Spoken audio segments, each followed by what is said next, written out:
না দেখতেছে না, তারপর কেউ তো এখানে আসতেছে না। এখানে কমিটি হয়েছিল, এরা কোনো খবর নিচ্ছে না। আজকে 16 বছর ধরে পানি এখানে। তারপরে ড্রেনগুলো ছোটো ছোটো। এখানে আমাদের এই খাল আছে, খালের সাথে বড় করে যদি ড্রেনটা করে দিত তাহলে এই পানিগুলো থাকতো না। এখানে ময়লা গুয়ার পানি সবগুলা ঘরের মধ্যে পানি, ঠিক আছে। এখানে তো কেউ আসতেছে না, দেখতেছে না। মাগির ফোলাইন তো একটাও আসতেছে না। সুদানি ফোলা বলে কমিশনার, সুদানি ফোলা এখানে বরকাপাড়া বলে সবাই বিএমপি অমুক সমুক, এখানে ঢুকে না এরা। আমরা জানতে পারলাম নাকি এলাকার অনেকে বলছে এই এলাকার সব বিএনপি এই কারণে কাজ করা হয় নাই। এগুলো সব এটা বলা বলি করতেছে আর কি। ড্রেনগুলো ছোটো, আমাদের এখানে খাল আছে অনেক বড়। এই ড্রেনগুলো ছোটো ছোটো। আজকে 16 বছর ধরে পানি বন্দি, পানিতে থাকতে পারতেছি না। এক মাগির ফোলাই না এখানে, মানে মাথা কামাচ্ছে না। আজকে 16 বছর এখানে পানি খাচ্ছি। সবার ঘরে ঘরে পানি। হ্যাঁ, সবাই ঘরে ঘরে পানি। সবাই অসুস্থ এখন, ঘর থেকে বাড়িতে পারতেছে না। পুরে 15-16 বছরতে কোনো কাজও হয় নাই, এই এলাকার কোনো কাজও হয় নাই। সব এলাকায় ঠিক হয়ে গেছে, আমাদের বরগামপাড়া কোনো কাজও হয় নাই। এখন আমাদের কমিশনার যে উনি আমাদের পাড়ার নাম বললে উনি জানা, ওনার কাছে কিসের জন্য গেছি আমরা, ও পাত্তা দেয় না, পাত্তা দেয় না। উনি বলে আমি টাকা দিয়ে বুট নিছি, তোমাদের তো আমরা বুট দাও নাই। তারপরে পানি তো এটা তো অল টাইম থাকে, একটু বৃষ্টি হলে তো পানি উঠে যায়। ড্রেনটা বড় করে দিলেও তো হতো, রাস্তা না করলেও ড্রেনটা বড় হলো একটু ছোটো ছোটো।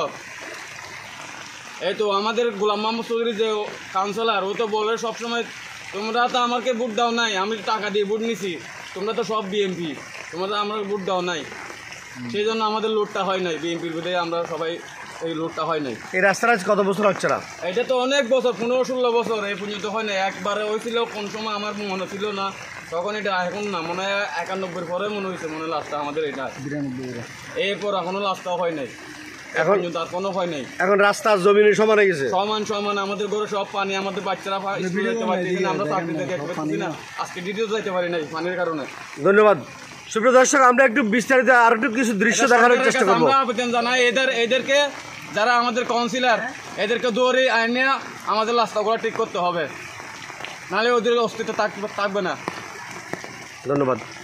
সুপ্রিয় দর্শক, এবার এখন আমরা কিছু পানির দৃশ্য দেখাবো। এখন যাদের ঘরে ঘরে পানি ঢুকছে, প্রত্যেকটি মানুষের ঘরে পানি ঢুকছে এবং সকল ছোটো শিশু হইতে বৃদ্ধা পর্যন্ত এই ঘরে থাকার কোনো পরিবেশ নেই এবং অনেকে ঘর বাড়ি ছাড়া হয়ে যাচ্ছেন, অন্য বিভিন্ন স্থানে আশ্রয় দিচ্ছেন।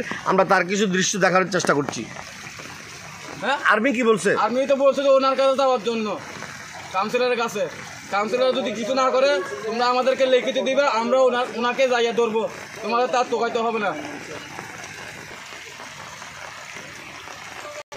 সুপ্রিয় দর্শক, আমরা দেখছি একজন শিক্ষার্থী সে কীভাবে আসছে এবং পানির ভিতরে সে কোন দিকে পড়ে। এইদিকে ওদিকে ট্রেন, ওদিকে পড়ে যাবা, এদিকে আসো। দেখেন এই শিক্ষার্থীর কী অবস্থা, সে ছাতি ধরবে না, জুতা ধরবে না, কি করবে? এইভাবে জীবন চলছে এই বাগেরহাট ফকিরটেক বরগামপাড়া 28 নং ওয়ার্ড বন্দরনগরী চট্টগ্রাম। সুপ্রিয় দর্শক, এবং সকল প্রশাসন এবং আমরা আর্মি ভাইদের দৃষ্টি আকর্ষণ করছি, সকলের দৃষ্টি আকর্ষণ করছি এবং সকল জেলা প্রশাসকের দৃষ্টি আকর্ষণ করছি। সবাই বিএনপি বলে, এই জন্য গোলাম মোহাম্মদ চৌধুরী কাজ করে নাই। এই জন্য এটা কি সত্য? সবাইকে বলে বিএনপি এই জন্য কাজ করে নাই। ক বছর কাজ করে নাই? এটা 10 বছরের উপরে, 15 বছর ক্ষমতা ছিল না। 15 বছর করে কাজ করে নাই, একটা ইটু লাগায় নাই। সুপ্রিয় দর্শক, আমরা সকলের মন্তব্য জানলাম, কথা শুনলাম, বিস্তারিত এলাকার জনসাধারণ থেকে আপনারা শুনছেন। এখন আমরা জেলা প্রশাসক এবং আর্মি ভাইদের দৃষ্টি আকর্ষণ করছি, আমাদের বাংলাদেশের গৌরব আর্মি, আমাদের সেনাবাহিনীর দৃষ্টি আকর্ষণ করছি, যাতে আমাদের এই রাস্তাটা যাতে কাজ হয়। অতি দুঃখ, কষ্ট, যন্ত্রণা থেকে এবং প্রত্যেকটি মানুষ অসুস্থ, আমি নিজের পাও ঘা হয়ে গেছে, অসুস্থ, সব কিছুর যন্ত্রণা থেকে সকলের মতামত নিয়ে আজকের ভিডিও করা এবং সকলের দৃষ্টি আকর্ষণ করছি সিস্টেম বাংলা টিভির পক্ষ থেকে। ধন্যবাদ। আপনার ঘরের ভিতরে পানি?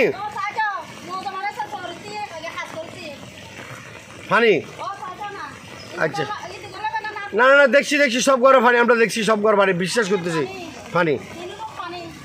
সুপ্রিয় দর্শক, বিবেক তাড়নায়, বিবেক বলে একটা শব্দ আছে, সেই বিবেকের তাড়নায় আজকে আমি ঘরে বসে থাকতে না পারাই আমার বিবেক বলছে যে না, আমি এই দৃশ্যগুলো আমি আমার দেশকে দেখাই, এলাকার সচেতন মানুষদেরকে দেখাই।